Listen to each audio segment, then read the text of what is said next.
Encárgate tú misma. No tuvimos elección.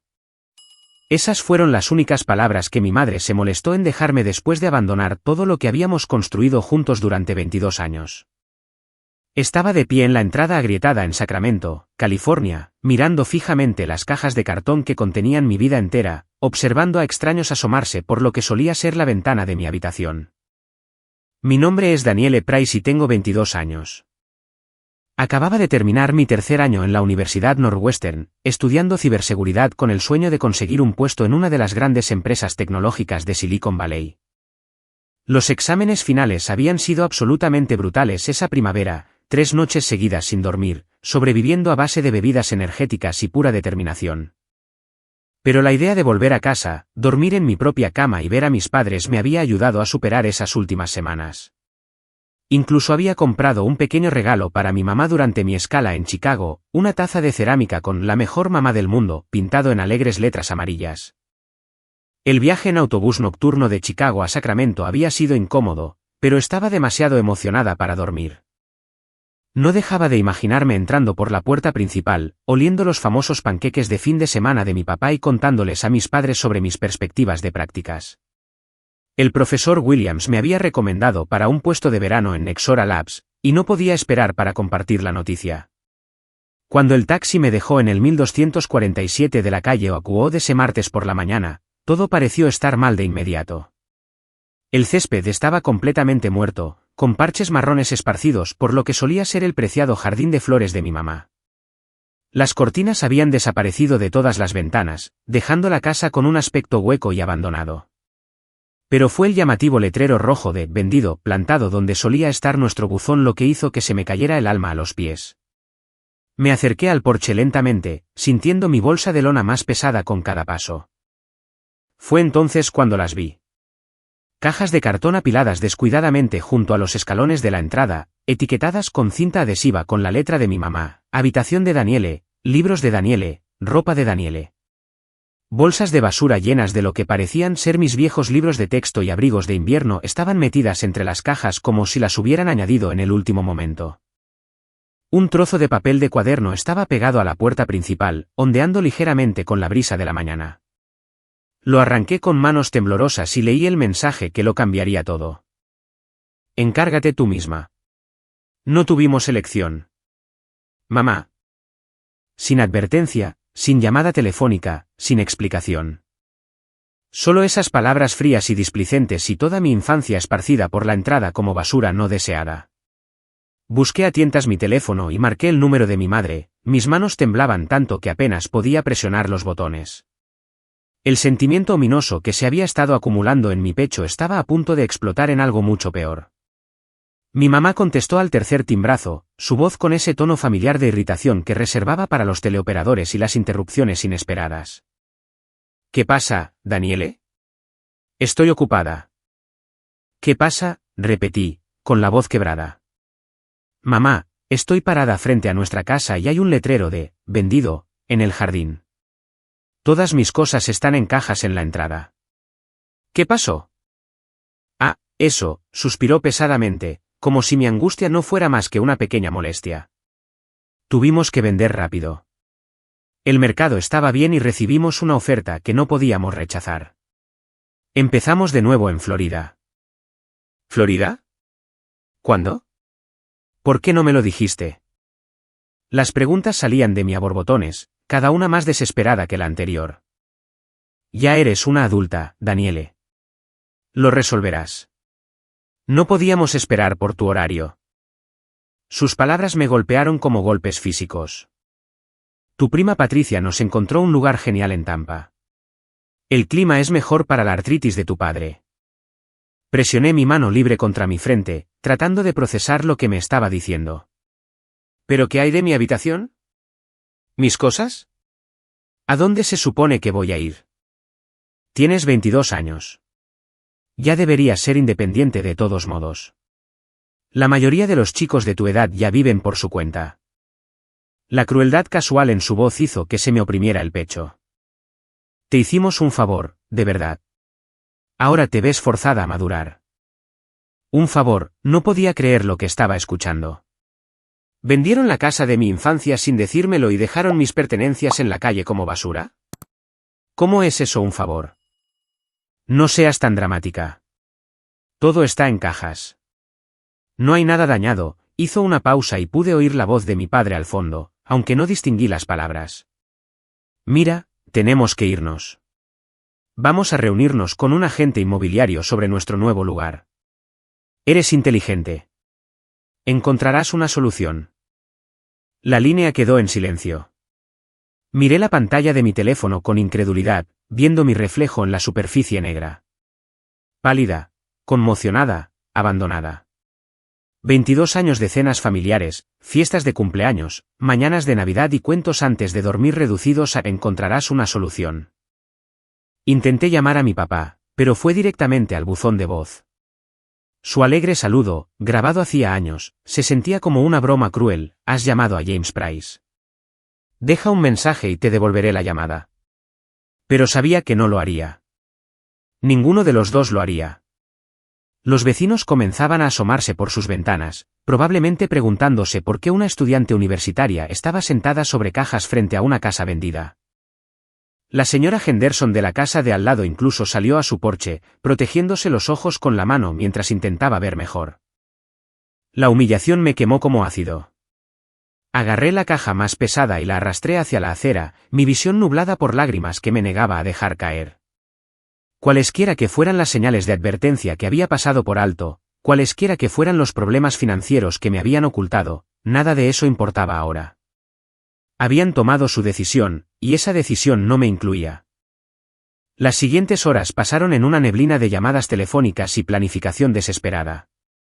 Llamé primero a mi compañera de cuarto, Jessica, pero estaba pasando el verano en Seattle con su novio. Luego intenté con mis amigos del grupo de estudio, pero la mayoría ya se habían ido a hacer prácticas o habían vuelto a casa con sus propias familias. El aislamiento me golpeó más fuerte que el abandono. Había estado tan concentrada en la escuela que nunca había construido una verdadera red de apoyo en Sacramento. Finalmente, contacté a Maya Patel, una chica de mi dormitorio de primer año que abandonó la universidad en su tercer año para iniciar su propio negocio de diseño web. Daniele, Dios mío, ¿qué pasa? Suenas terrible. Entre lágrimas que ya no podía controlar, le expliqué la situación. Maya escuchó sin interrumpir, haciendo pequeños sonidos de simpatía e indignación en todos los lugares correctos. Cuando terminé, se quedó en silencio por un largo momento. Empaca todo lo que puedas llevar y ven, dijo finalmente. Tengo un sofá y mi compañera de cuarto está fuera de la ciudad por 2 semanas. Ya resolveremos el resto después. Ese simple acto de bondad rompió algo dentro de mi pecho. Me había mantenido entera por pura terquedad. Pero la oferta de Maya me recordó que no todos me abandonarían cuando las cosas se pusieran difíciles. Pasé el resto de la tarde clasificando mi vida dispersa, decidiendo qué podía llevar y qué tendría que dejar atrás. Álbumes de fotos de la escuela primaria, anuarios que nunca había mirado, animales de peluche que ahora parecían ridículos. Todo fue a parar a la pila de dejar atrás. Me quedé con mi computadora portátil, mis libros de texto, ropa suficiente para 2 semanas y un pequeño joyero de madera que mi abuela me había dado antes de morir. La parte más difícil fue dejar los muebles de mi habitación de la infancia en la acera. El escritorio donde había hecho la tarea todas las noches durante la secundaria. La estantería que mi papá había construido cuando yo tenía 12 años. El espejo donde había practicado mis respuestas para la entrevista de la universidad. Todo abandonado como si nunca hubiera significado nada.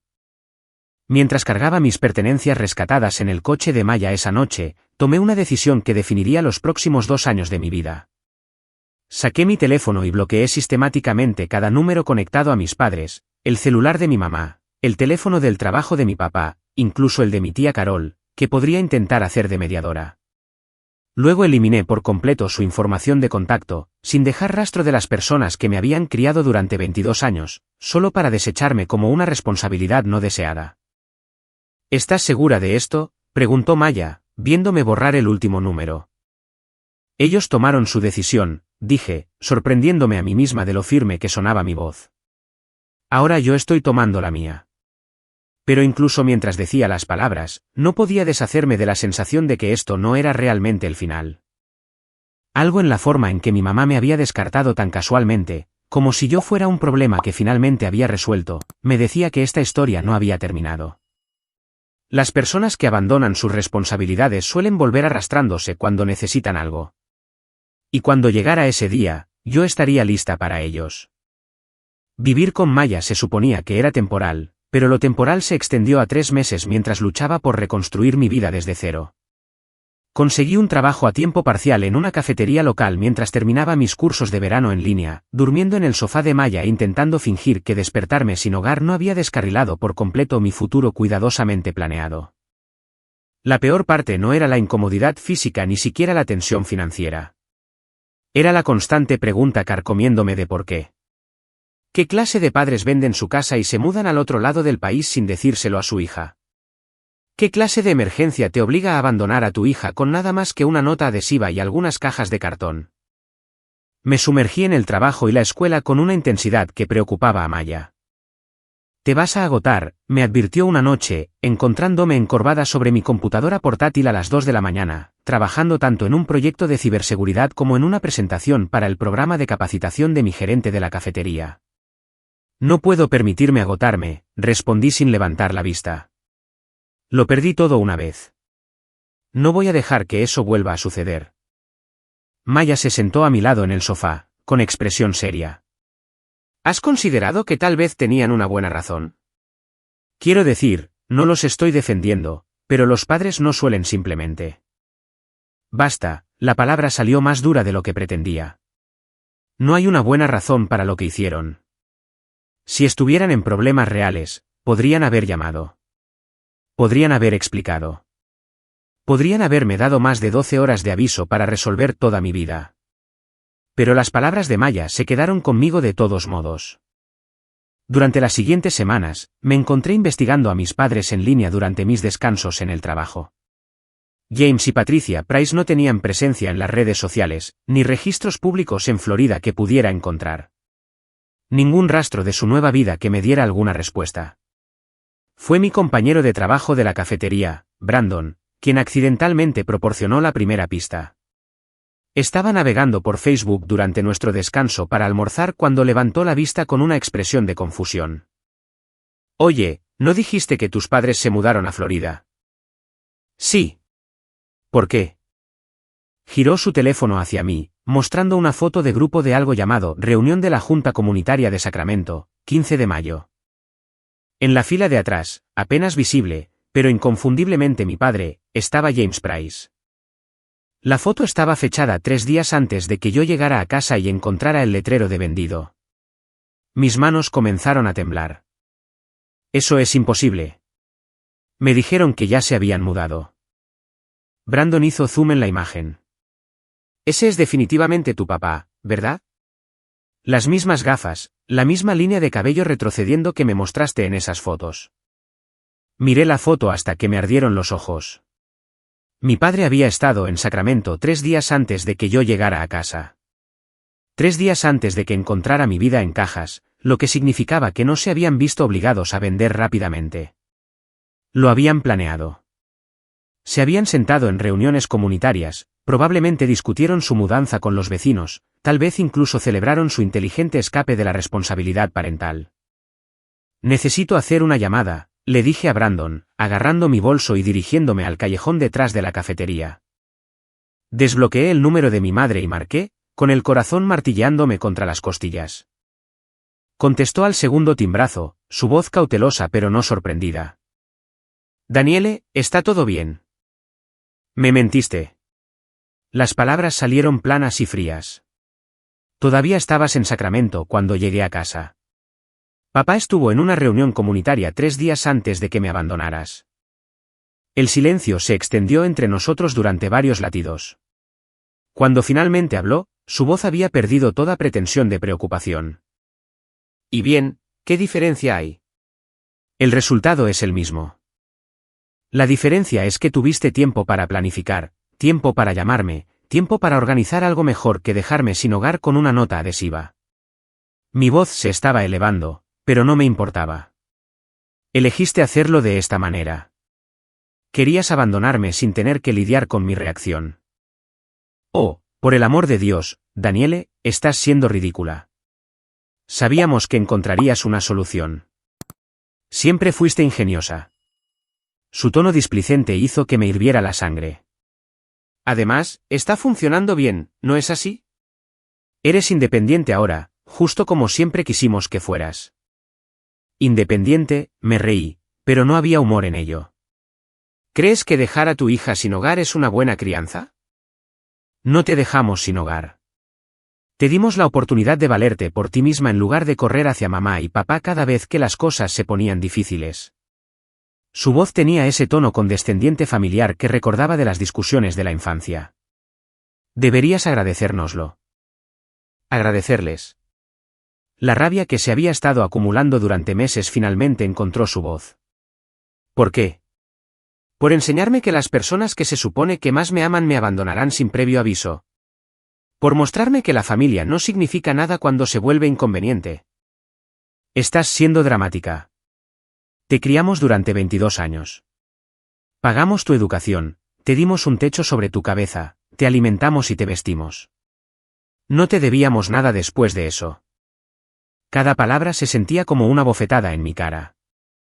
La mayoría de los chicos se mudan a los 18. Te dimos 4 años extra. No me dieron nada.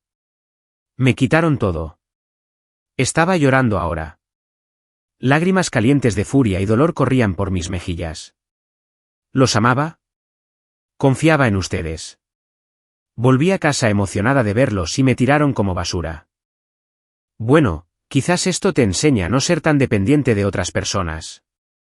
Su voz se estaba volviendo más aguda, más irritada. El mundo no te debe nada, Daniele.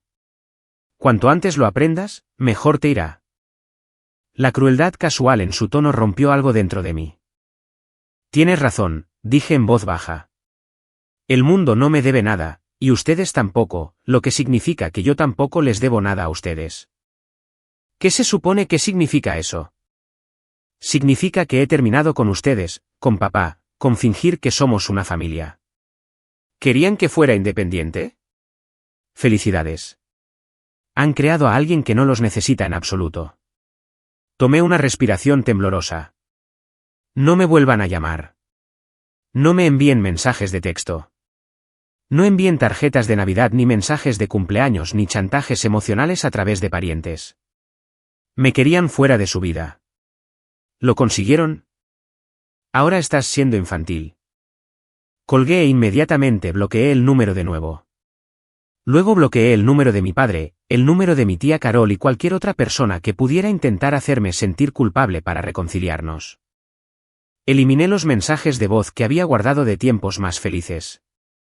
Quité las fotos familiares de mis redes sociales y borré sistemáticamente cada rastro digital de las personas que me habían criado. Maya me encontró en el callejón 20 minutos después, todavía llorando y temblando de adrenalina. ¿Qué pasó? Te vi salir corriendo como si el edificio estuviera en llamas. Le conté sobre la foto, sobre la llamada, sobre la admisión casual de que mi abandono había sido completamente planeado y calculado. Maya escuchó con creciente indignación, sus ojos oscuros brillando de ira en mi nombre. Son sociópatas, dijo rotundamente. Los padres normales no hacen eso. Los padres normales no planean abandonar a sus hijos y luego actúan como si fuera un favor. Sigo pensando que debí haber hecho algo mal, haber sido una mala hija de alguna manera.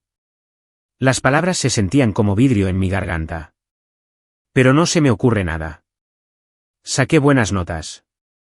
Me mantuve alejada de los problemas. Los llamaba cada semana desde la escuela. Los amo. Y es exactamente por eso que esto no es tu culpa. Maya me abrazó con fuerza. Fuiste una buena hija para unos malos padres. Algunas personas simplemente no deberían tener hijos. Mientras regresábamos a la cafetería, sentí que algo cambiaba dentro de mí. La parte de mí que había estado esperando una reconciliación, la parte que había estado poniendo excusas por su comportamiento, finalmente murió. Me habían mostrado exactamente quiénes eran, y finalmente estaba lista para creerles. La revelación sobre el abandono calculado de mis padres encendió algo peligroso en mí, una determinación fría y enfocada que sorprendió incluso a Maya. En lugar de revolcarme en la autocompasión, canalicé mi rabia en acción. Solicité todas las becas, subvenciones y programas de trabajo y estudio que pude encontrar. Tomé turnos extra en la cafetería y comencé a hacer consultorías de ciberseguridad como autónoma para pequeñas empresas. Para agosto, había ahorrado suficiente dinero para conseguir mi propio apartamento tipo estudio cerca del campus. Era pequeño, apenas más grande que un vestidor. Pero era mío. Nadie podía venderlo sin mi consentimiento ni dejarme con nada más que una nota adhesiva de despedida. Maya me ayudó a mudar mis pocas pertenencias, que seguían siendo en su mayoría los mismos artículos que había rescatado de esas cajas de cartón meses antes. ¿Estás segura de que no quieres esperar y encontrar algo más grande?, preguntó, mirando el espacio reducido con duda.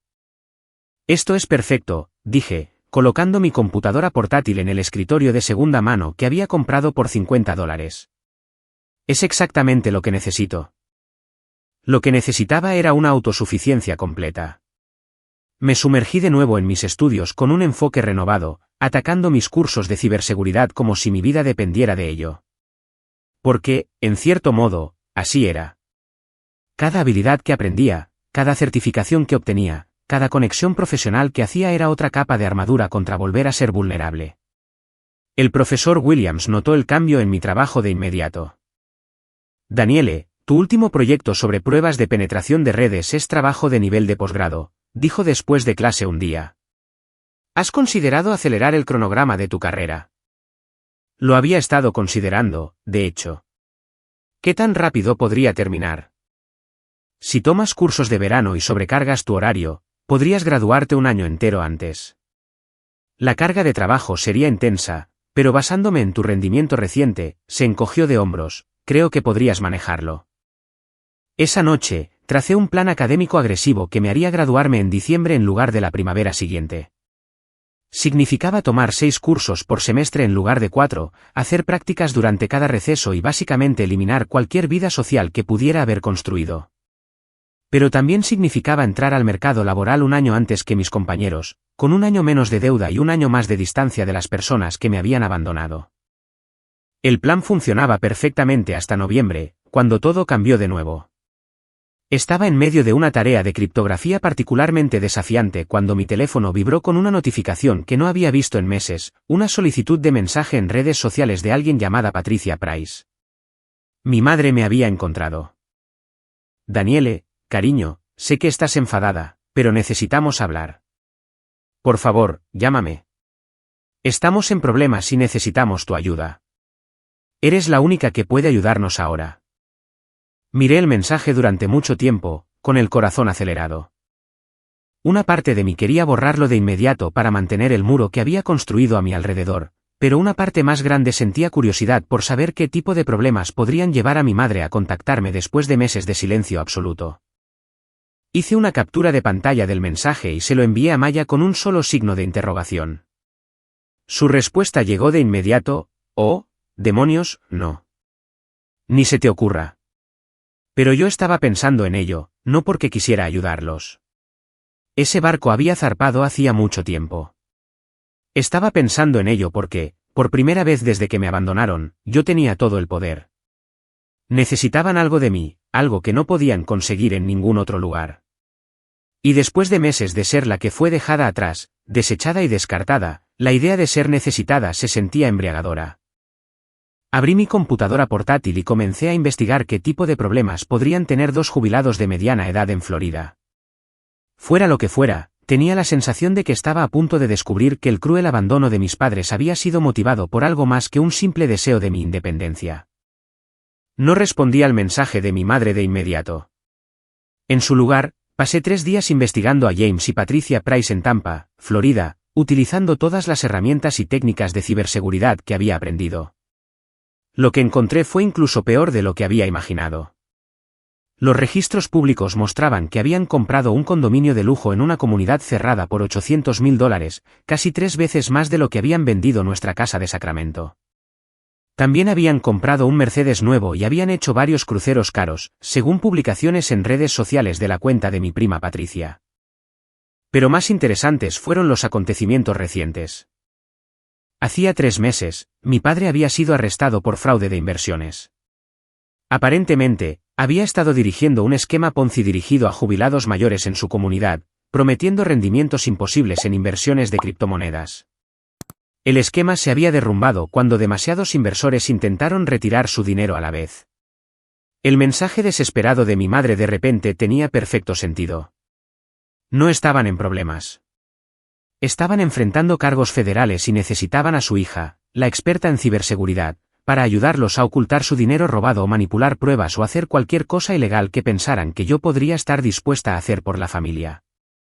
Después de descubrir sus crímenes, sentí una fría satisfacción apoderarse de mí. Me habían abandonado para perseguir dinero fácil y un estilo de vida de lujo. Y ahora que todo se había desmoronado, esperaban que yo lo rescatara. La pura audacia era impresionante. Redacté mi respuesta con cuidado.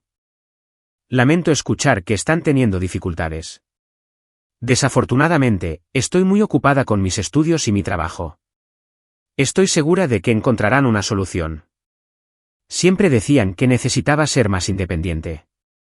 Quizás es hora de que sigan su propio consejo. Le di a enviar e inmediatamente la bloqueé también en esa plataforma. En cuestión de horas, recibí solicitudes de amistad de mi padre, mi tía Carol y 2 personas que no reconocí, que probablemente eran amigos de la familia reclutados para contactarme. Los bloqueé a todos sin abrir sus mensajes. La semana siguiente trajo una avalancha de intentos de contacto. Números de teléfono desconocidos llamando a mi trabajo, correos electrónicos a mi cuenta universitaria, incluso una carta certificada reenviada desde mi antigua dirección. Ignoré todo, centrándome en cambio en mis proyectos finales y solicitudes de empleo. Maya observaba mi rechazo sistemático a sus súplicas con algo parecido al asombro. ¿Realmente no vas a ayudarlos en absoluto?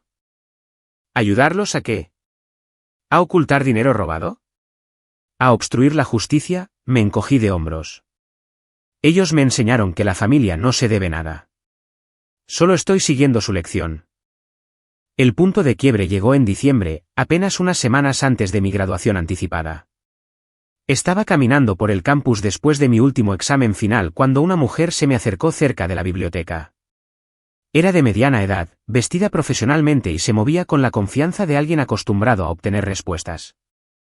Danielle Price, soy la agente Sandra Martínez del FBI. Me gustaría hablar con usted sobre sus padres. Se me heló la sangre, pero forcé mi voz para que se mantuviera firme. No tengo padres. La agente Martínez levantó una ceja. Entiendo que han estado distanciados, pero tengo registros que muestran que James y Patricia Price la declararon como dependiente en sus declaraciones de impuestos hasta el año pasado. También la han incluido como su contacto de emergencia en varios documentos financieros. Eso es nuevo para mí, dije. Honestamente, no he hablado con ellos desde el verano pasado. Sin embargo, han estado diciendo a los investigadores que su hija los está ayudando a administrar sus finanzas de forma remota. Afirman que usted tiene acceso a varias cuentas en el extranjero que han estado usando para ocultar activos. La agente Martínez estudió mi cara con atención. Han proporcionado su información de contacto y registros universitarios como prueba de sus capacidades técnicas. La rabia que me golpeó fue tan intensa que vi puntos rojos en los bordes de mi visión. No solo me habían abandonado. Ahora estaban tratando de incriminarme por sus crímenes. Incluso después de cortar todo contacto, seguían encontrando formas de destruir mi vida. Necesito ver una identificación, dije, sacando mi teléfono. Y luego necesito llamar a mi abogado. La agente Martínez pareció sorprendida. ¿Tiene un abogado? Lo tendré en unos 5 minutos, ya estaba buscando en mis contactos el número de asistencia legal que la universidad había proporcionado. Porque si mis padres afirman que los ayudé a cometer delitos federales, necesito representación legal de inmediato. La investigación del FBI que siguió fue el mes más aterrador de mi vida. Pero también fue el más vengativo. Cada documento que proporcioné, cada coartada que establecí, cada prueba que demostraba mi inocencia también demostraba la culpabilidad de mis padres, de manera más concluyente. Cuando finalmente fueron sentenciados a 15 años en una prisión federal, no sentí nada más que alivio de que nunca más tendría que volver a verlos. Mientras cruzaba el escenario en la graduación 6 meses antes de lo previsto, con el diploma en la mano y una oferta de trabajo de Nexora Labs en el bolsillo, me di cuenta de que su abandono había sido lo mejor que me había pasado.